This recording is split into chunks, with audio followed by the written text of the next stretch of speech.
Halo YouTube, balik lagi di channel AutoCam. Menepati video sebelumnya yang gue akan memberikan cara mengetahui dari komponen-komponen pada mesin injeksi itu kalau rusak gejalanya seperti apa.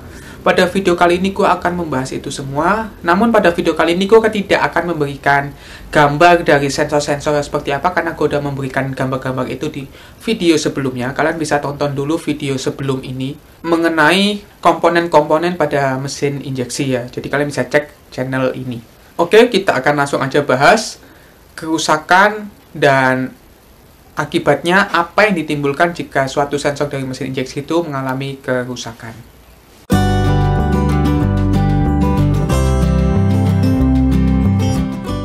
Ya, seperti yang gue bilang di awal bahwa pada video kali ini akan membahas mengenai komponen atau sensor-sensor dari mesin injeksi kalau mengalami kerusakan akan akibatnya apa dari setiap sensor itu. Pada video sebelumnya gue udah membahas sekitar 22 sensor atau komponen pada sistem injeksi.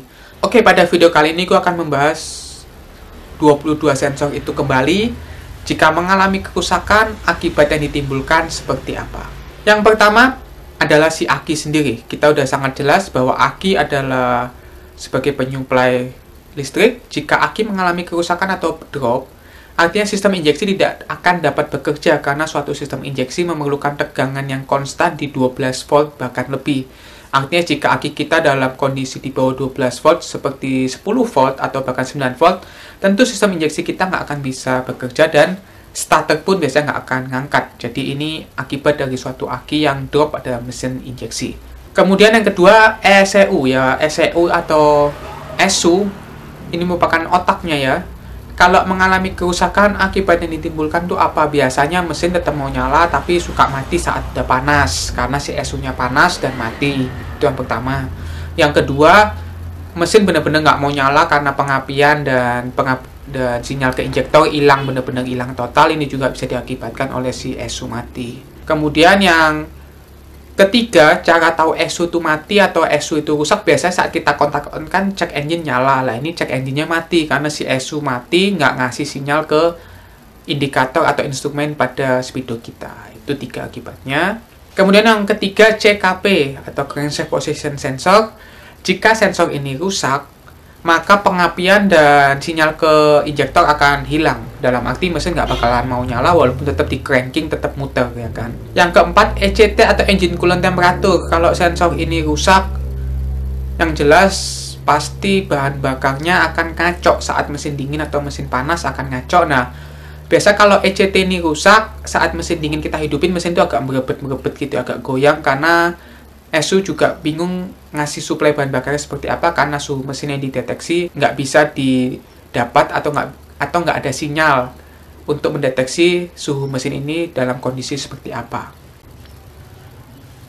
MAF ini sensor yang cukup vital karena ini mendeteksi udara yang masuk, sehingga kalau sensor ini rusak saat mesin dingin biasanya mesin akan goyang seperti ada silinder yang mati, berebet mesin goyang. Namun saat panas mesin akan normal. Ini biasanya MAF yang rusak. Selain itu, efek samping dari MAF rusak adalah asap di knalpot akan sedikit perih karena nggak ada kalkulasi udara yang masuk. Selain itu, bahan bakar akan sangat boros karena si ESU akan memberikan suplai bahan bakar paling besar atau maksimal karena tidak mendeteksi udara yang ada. Yang keenam ada si MAP, sama kayak MAF ya. Akibat yang ditimbulkan itu sama seperti MAF yang tadi. Kemudian yang ketujuh ada IAT atau intake air temperature. Kalau sensor ini rusak tentu nggak bisa mendeteksi temperatur udara yang masuk.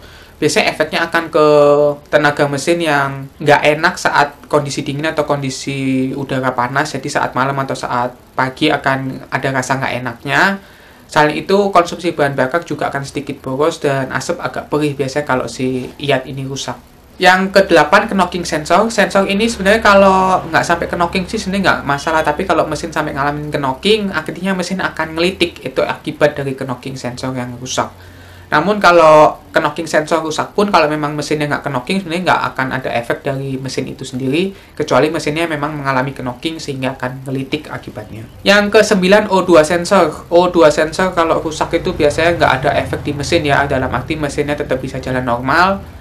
Namun yang kerasa adalah asapnya agak perih, terus tenaganya agak kurang, dan konsumsi bahan bakar akan sedikit lebih boros karena dia nggak ada inputan untuk mengetahui apakah pembakaran ini sudah benar ataupun masih salah.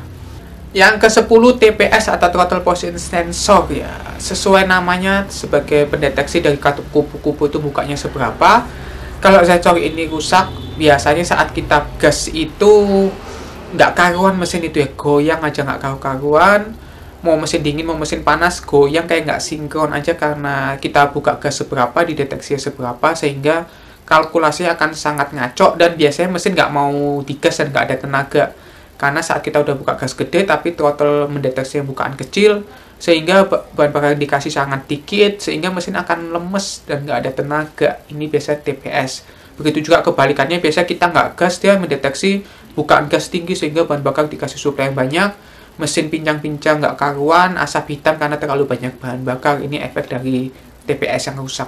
IACV atau idle up atau ICF ya, kalau rusak pasti RPM-nya saat mesin dingin itu nggak mau nge-up dulu. Biasanya kalau kita starter mesin saat mesin dingin, dia nge-up dulu di angka 1000 atau 1000 lebih, baru dia akan beberapa saat turun ke 800 sampai 900 RPM. Nah, kalau sensor ini rusak ya itu akan hilang. Jadi saat kita starter ya mesin langsung di RPM yang 800 atau 900, dan biasa saat AC kita hidupkan RPM akan jatuh, bahkan mesin bisa sampai mati. Ini efek dari IACV atau ICF atau idle up yang rusak. Nomor 12, kalau coil rusak. Nah, coil rusak kalau yang pakai distributor, artinya satu coil buat dipakai rame-rame, mesin nggak bakalan mau nyala karena apinya nggak ada.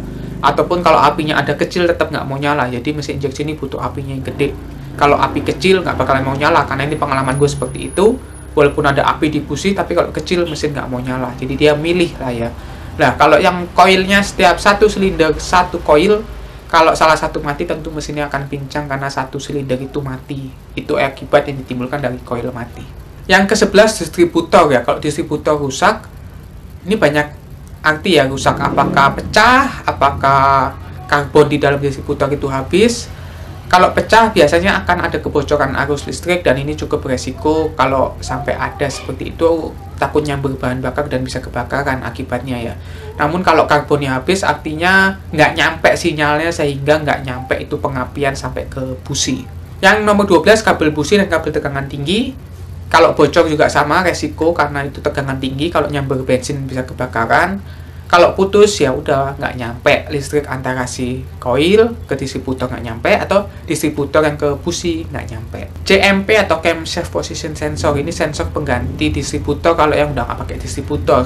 Sensor ini sama kayak CKP, kalau rusak mesin nggak bakalan mau nyala karena nggak ada yang mendeteksi timing pengapiannya mesti seberapa buat ngasih api ke busi dan ke injektor. Jadi ini sensor yang berkaitan antara CKP sama CMP. Kalau salah satu rusak nggak bakalan mau nyala mesinnya. Yang ke-14 busi. Nah, kalau busi rusak ini sebenarnya jarang kalau busi sampai mati ya. Biasanya itu kalau sebelum mati udah pasti diganti lah ya. Inilah akibat dari sebuah busi kalau udah lemah. Biasanya saat kita gas pun agak nembak-nembak. Kita gas agak nembak-nembak, kita los gas agak nembak-nembak. Lebih detail kalau masalah busi yang rusak atau minta diganti seperti apa, kalian bisa cek pada video ini juga. Komponen kecil tapi besar efeknya, itu judul dari video yang gue buat di channel ini mengenai busi. Yang ke-15 throttle body. Nah, throttle body sih sebenarnya hampir nggak pernah rusak ya. Yang rusak mungkin sensor throttle-nya atau TPS-nya. Namun ada kemungkinan bahwa si throttle body itu kadang katup kupu-kupunya nyangkut sehingga gasnya ngebandang atau nggak mau turun. Nah, ini agak-agak ngeri ya. Kalau kita lagi ngegas terus RPM nggak mau turun, sedangkan kita harus melankan laju kendaraan, ini akan cukup beresiko untuk keamanan kita juga. Yang ke-16 fuel pump atau pompa bensin ya. Kalau pompa bensinnya rusak, artinya bensin nggak nyampe ke injektor. Ataupun kalau nggak rusak biasanya udah lemah, nyampe tapi tekanannya nggak cukup sehingga mesin nggak bertenaga, ataupun saat kita butuh akselerasi lebih mesin berebet dan nggak ada tenaga. Biasanya kalau full pump lemah, mesin kita starter masih mau stasioner enak, kita gas-gas kondisi mesin nggak jalan atau mobil nggak jalan tuh enak. Namun begitu mobil kita bawa jalan, kalau fuel pumpnya lemah itu biasanya berebet nggak enak dan nggak ada tenaga sama sekali mesinnya karena suplai bensinnya kurang. Yang ke-17 filter bensin, kalau mampet ya efeknya akan sama seperti fuel pump lemah. Walaupun tekanan fuel pump tinggi dan kuat mompa, kalau filternya mampet artinya bensin yang nyampe ke injektor atau injektor well itu akan sangat kecil. efeknya juga akan sama, tenaga berkurang, mesin-mesin berebut, dan agak pincang juga kalau si filter bensin ini mampet. Selanjutnya yang ke-18, selang bensin atau selang tekanan tingginya. Lah kalau ini rusak ya udah ketahuan ya, bensin pasti bocor. Bukannya nyampe ke injektor oil, tapi akan habis di jalan karena mengalami kebocoran pada sistemnya. Yang ke-19, injektor oil. Injektor oil ini sebenarnya hampir nggak pernah rusak ya, karena dia pakai komponen dari aluminium yang cukup tebal atau nggak kuningan cukup tebal. Ini hampir nggak pernah rusak. Dibilang mampet juga nggak pernah. Mungkin kalau pernah ketabrak atau pernah pecah ya. Nah kalau sampai komponen ini pernah ketabrak, mobil tabrakan sampai kena injektor oilnya, sampai bocor atau apa, juga akan beresiko pada kendaraan kita rawan kebakaran kalau sampai ketemu dengan api atau netes ke exhaust yang cukup panas. Selain itu, mungkin bukan masalah di injektor oilnya, namun di selang-selang yang menuju injektor oil mengalami kebocoran atau sil-sil dari injektornya juga mengalami kebocoran. Ini akan beresiko pada kendaraan kita akan kebakaran kalau sampai bensin itu netes ke percikan api. Nomor 20, fuel pressure regulator. Nah, ini kaitannya sama dengan fuel pump dan filter bensin.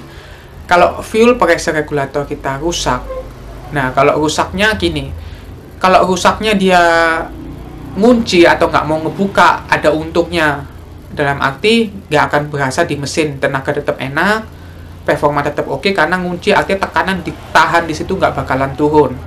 Namun efeknya ke fuel pump yang akan cepat rusak, karena harusnya fuel pump itu kalau udah sampai tekanan sekian, bensin akan ngalir terus. Ini ketahan, jadi fuel pump melompat tapi bensin nggak ngalir-ngalir. Ini akan mengakibatkan si fuel pumpnya rusak. Tapi efek ke mesinnya nggak akan berasa. Namun sebaliknya, kalau si fuel pressure regulator ini udah lemah, tekanan bahan bakar yang diperlukan kan kurang. Kalau kurang ya sama aja kayak fuel pump lemah. Mesin yang berebut, nggak ada tenaga. Kalau kita bawa jalan nggak ada tenaga, kita gas berebut, dan akselerasi akan sangat loyo sekali kalau fuel pressure-nya kita lemah. Nomor 21, injektor. Injektor ini sama kayak si coil, kalau setiap satu silinder satu coil ya. Jadi kalau salah satu injektor itu mati, mesin akan pincang karena ada salah satu silinder yang mati dan nggak bekerja dengan semestinya. Nomor 22, relay FV atau relay fuel pump atau relay injeksi. Banyak banget orang nyebutnya seperti itu. Relay ini juga sama ya, ini kalau rusak sama kayak ESU, sama kayak CKP, sama kayak CMP. Walaupun ESU-nya bagus, CKP-nya bagus, CMP-nya bagus, akinya oke, relaynya rusak, sama aja. Listriknya nggak ada yang nyampe kemana-mana, sehingga sistem injeksi kita nggak akan bekerja dengan baik. Jadi seperti itu video kali ini, mungkin cukup panjang mengenai sensor pada sistem injeksi, kalau mengalami kerusakan akibatnya seperti apa pada masing-masing sensor. Selain yang gue sebutkan itu, akibat dari semua sensor kalau mengalami kerusakan itu lampu cek engine pasti nyala ya. Pasti nyala lampu cek engine. Dan saat lampu cek engine itu menyala, sehingga kalian harus melakukan scan untuk mengetahui seperti apa kerusakan atau apa yang rusak pada sistem injeksi kita. Sekian video gue kali ini. Jangan lupa like videonya jika bermanfaat. Share juga video ini ke teman-teman kalian. Komentar di bawah juga buat yang mau bertanya mengenai sistem injeksinya yang mengalami masalah. Dan jangan lupa juga follow Instagram gue di auto.cam dan subscribe channel ini. Terima kasih buat yang udah nonton video ini.